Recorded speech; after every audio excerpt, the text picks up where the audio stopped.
معزز طلباء، معزز سامعین و سامعات، خواتین امت، السلام علیکم ورحمۃ اللہ وبرکاتہ۔ وعلیکم السلام ورحمۃ اللہ وبرکاتہ۔ نحمدہ ونصلی علی رسولہ الکریم، اما بعد فاعوذ باللہ من الشیطان الرجیم، بسم اللہ الرحمن الرحیم۔ ان اللہ وملائکتہ یصلون علی النبی یا ایہا الذین آمنوا صلوا علیہ وسلموا تسلیما۔ اللهم صل على سيدنا مولانا محمد معدن الجود والكرم وعلى آله وأصحابه وبارك وسلم صلاة وسلاما عليك يا حبيبي يا رسول الله صلى الله تعالى عليه وسلم۔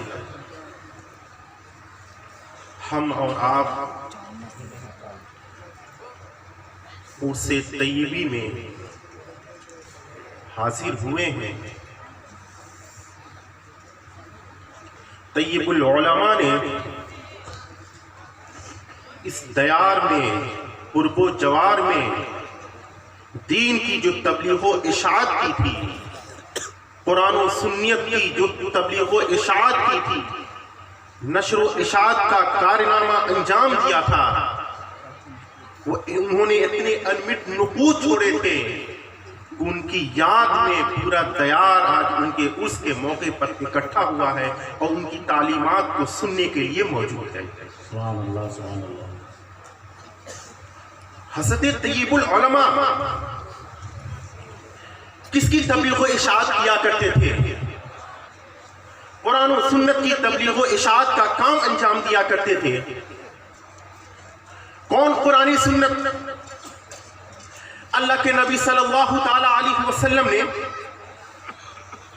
حجۃ الوداع کے موقع پر جب اپنا آخری اجتماعی خطبہ دیا تھا، 9 ذی الحجہ کو قصوہ نامی اونٹنی پر سوار ہو کر میدان عرفات میں اپنے اصحاب سے کہا تھا، اے میری امتیوں، اے میرے صحابہ کرام، میں تمہارے درمیان 2 چیزیں چھوڑ کر کے جا رہا ہوں، اگر تم انہیں پکڑے رہو گے تو راہیاب رہو گے، اور اگر تم انہیں چھوڑ دو گے تو گمراہ ہو جاؤ گے۔ وہ 2 چیزیں کون ہیں؟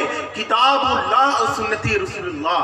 قرآن مقدس اور نبی کریم صلی اللہ تعالی علیہ وسلم کی سنت ہے، جس پر تم اگر عمل پیرا رہو گے تو تم راہیاب رہو گے، دنیا میں بھی راہیاب رہو گے اور آخرت میں بھی کامیابی و کامرانی کے ساتھ زندگی گزارو گے، آخری اخروی زندگی بھی تمہاری کامیاب و کامران ہوں گی۔ حضور طیب العلماء نے اسی کتاب و سنت کی تعمیل کی اور اسی کتاب و سنت اور ارشادات و ہدایت کو اس دیار میں، قرب و جوار میں عام کیا، جس کی وجہ سے آج دین و سنت زندہ و تابندہ ہے، اور جس کی وجہ سے کتاب اللہ اور سنت رسول اللہ کے حکم کی سننے کے لیے ہم اور آپ ہر سال اکٹھا ہوا کرتے ہیں۔ یہ کتاب اللہ اور سنت رسول اللہ، افسوس کا مقام یہ ہے، کتاب اللہ جو ہماری ہدایت کے لیے بھیجی گئی تھی، قرآن مقدس جو ہماری ہدایت کے لیے بھیجا گیا ہے، افسوس ہم اس سے دور ہوتے جا رہے ہیں۔ جو چیز ہمارے گھروں میں نور کا سبب تھی، رحمت کا سبب تھی، برکت کا سبب تھی، افسوس کا مقام یہ ہے ہم صرف اسے طاقوں میں سجا کر رکھے ہوئے ہیں۔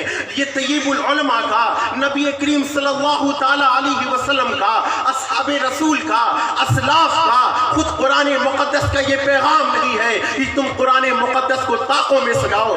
سنو سنو، قرآن مقدس ایک نور ہے، قرآن مقدس نور مبین ہے، قرآن مقدس ایک ایسی عظیم المرتبت کتاب ہے کہ اس کا پڑھنا بھی عبادت، دیکھنا بھی عبادت، سننا بھی عبادت۔ اس کے ایک اللہ کے رسول صلی اللہ تعالی علیہ وسلم نے ارشاد فرمایا، اس کے ایک حرف کا ثواب 1 نیکی ہے اور اس کا ثواب 10 گنا ہے۔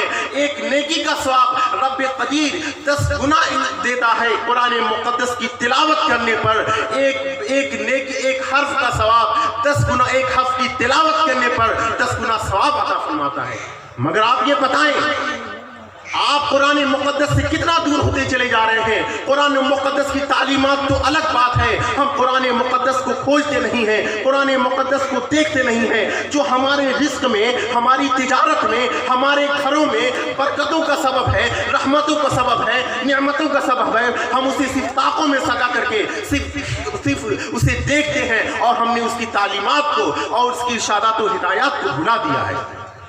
یاد رکھیں، قرآن عظیم، قرآن کی تعظیم رب قدیر کی تعظیم ہے، قرآن کی تحقیر حق اللہ کی تحقیر ہے۔ قرآن آپ قیامت کے دن آپ کا شافع ہوگا، قرآن قیامت کے دن آپ کا شفیع ہوگا، آپ کی شفاعت کرے گا، لیکن افسوس کہ ہم اس سے دور ہوتے جا رہے ہیں، ہم نے اسے بھلا دیا ہے۔ مسلمانوں، اب آپ کے ہاتھوں میں موبائل ہے، آپ ٹی وی دیکھتے ہیں، وی سی آر دیکھتے ہیں، فلمیں دیکھتے ہیں، ڈرامے دیکھتے ہیں، سیریل دیکھتے ہیں، مگر اسی قرآن مقدس میں تلاوت کلام اللہ بھی تو ہے۔ اسی قرآن مقدس میں آپ کلام اللہ کو بھی تو ڈاؤن لوڈ کر سکتے ہیں، کیوں نہیں اسے دیکھتے، کیوں نہیں اسے سنتے، کیوں نہیں اسے پڑھتے؟ کتاب اللہ کا دیکھنا بھی عبادت ہے، سننا بھی عبادت، اس کا چھونا بھی عبادت۔ آپ گانوں اور وی سی آر کو، جس سے اللہ کے رسول صلی اللہ تعالی علیہ وسلم نے منع کیا ہے، آپ تو اسے بارہا دیکھتے ہیں، افسوس گناہوں میں مبتلا ہوتے ہیں، لیکن اسی موبائل کے ذریعے کتاب اللہ کو نہیں سنتے، قرآن مقدس کو نہیں سنتے، جو آپ کے گھروں میں برکتوں کا سبب ہو سکتا ہے، آپ کے رزق میں برکتوں اور نعمتوں کا سبب ہو سکتا ہے۔ افسوس اس کی سماعت نہیں کرتے، جو اس سے محرومی کا سبب ہو، آپ کے رزق کو گھٹا دے۔ آپ گانے سنتے ہیں، فلمیں دیکھتے ہیں، ڈرامے دیکھتے ہیں، یہ سب بند کر دیں۔ یہ اسلامی تعلیمات کا حصہ نہیں ہے، طیب العلماء کی تعلیمات نہیں ہے، رسول اکرم صلی اللہ تعالی علیہ وسلم کی تعلیمات نہیں ہے۔ آج ہی آپ اس سے توبہ کریں، موبائل کے ڈرامے، سیریل، گندی فلمیں دیکھنا بند کریں، اور کتاب اللہ کی تلاوت سنیں، کتاب اللہ کو دیکھیں، کتاب اللہ کو پڑھیں۔ یہ عبادت ہے۔ آپ موبائل کو اچھے کاموں میں استعمال کریں، یہی طیب العلماء کا پیغام ہے۔ مسلمانوں، صحابہ کرام رضوان اللہ تعالی علیہم اجمعین قرآن مقدس کا کتنا ادب و احترام کیا کرتے تھے۔ میں آپ کو یہ بتانا چاہتا ہوں، قرآن مقدس کی جہاں تلاوت ہوتی ہے کس طرح نور نازل ہوا کرتا ہے۔ ایک صحابی رسول ہیں اسید بن حضیر رضی اللہ تعالیٰ عنہ، وہ فرماتے ہیں کہ میں سورہ بقرہ کی تلاوت ایک رات کر رہا تھا، رات میں دیکھتا ہوں کہ میرے گھوڑے جو بندھے ہوئے ہیں وہ بھٹک رہے ہیں، میں اسے باندھنے کے لیے جاتا ہوں، پھر سورہ بقرہ کی تلاوت کرتا ہوں، وہ گھوڑے بھٹک جاتے ہیں، میرا بچہ سو رہا ہوتا ہے، میں اس خوف سے کہ میرا بچہ کہیں گھوڑوں کے پاؤں تلے دب نہ جائے، میں بچے کو اٹھا لیتا ہوں، پھر دیکھتا کیا ہوں کہ پھر سورہ بقرہ کی تلاوت کرتا ہوں کہ پھر اس کے بعد سے گھوڑے بھٹکنے لگتے ہیں، آسمان کی جانب نظر کرتا ہوں، ایک بقع نور اترتا ہوا نظر آتا ہے۔ یہ صحیح البخاری کتاب اللہ کے بعد، قرآن مقدس کے بعد سب سے معتبر اور سب سے صحیح کتاب صحیح البخاری میں یہ روایت موجود ہے۔ وہ فرماتے ہیں کہ وہ گھوڑا، میں ایک بقع نور کو دیکھتا ہوں، بارگاہ رسالت میں آپ صلی اللہ تعالی علیہ وسلم میں صبح کو حاضر ہوتا ہوں اور اپنا یہ بیان سناتا ہوں کہ میں کل قرآن مقدس کی تلاوت کر رہا تھا، قرآن مقدس کی تلاوت کر رہا تھا، ایک بقع نور اترتا ہوا نظر آیا، جب میں نے سورہ بقرہ کی تلاوت بند کر دی وہ بقع نور غائب ہو گیا۔ اللہ کے رسول صلی اللہ تعالی علیہ وسلم ارشاد فرماتے ہیں، اسید بن حضیر تم کتاب اللہ کی تلاوت جاری کیا کرو، تم کتاب اللہ کی تلاوت جاری رکھا کرو، یہ برکتوں کا سبب ہے۔ اے اسید بن حضیر تم کتاب اللہ کو پڑھا کرو، یہ تمہارے رزق میں برکتوں کا سبب ہے۔ اور سنو، اگر تم صبح تک اسی طرح کتاب اللہ کی تلاوت جاری کیا رہتے تو وہ فرشتوں کا ہجوم تھا، فرشتوں کا ہجوم ایک شکل میں تمہارے قرآن مقدس کی تلاوت کرنے کی وجہ سے زمین پر اتر رہا تھا۔